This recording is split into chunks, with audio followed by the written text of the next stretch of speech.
Les premières heures des négociations ont été difficiles. Pendant que les uns patientent dehors, les discussions se poursuivent à l'intérieur.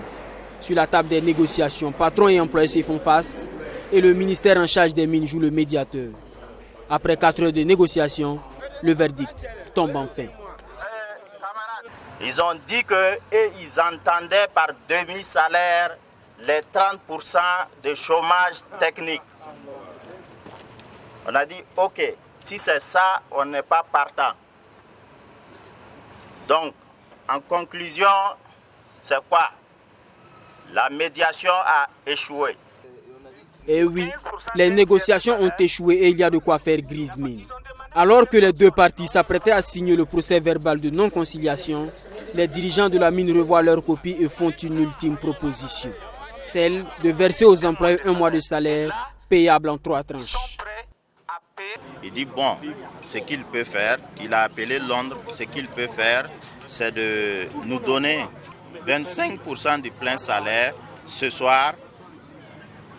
Dans 2 semaines, 25 autres pourcents du plein salaire, ce qui va faire 50% du salaire mensuel. Et avant le 6 novembre, s'il y a accord avec les investisseurs ou pas, il va donner les 50 autres pourcents. Et ça va faire 100% du salaire mensuel. Difficile de refuser la proposition, mais les inquiétudes demeurent. Qu'avec la situation que notre mine vit là-bas, qu'est-ce qui prouve que le 20 novembre, là, ils vont redémarrer?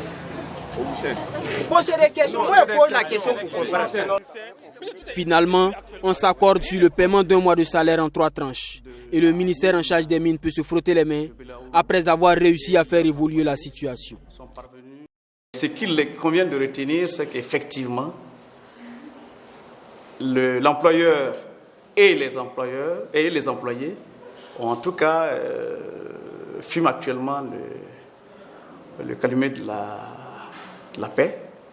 Et l'espoir est permis désormais que les choses vont repartir, même si, comme je le disais tantôt, c'est un accord assorti de conditions.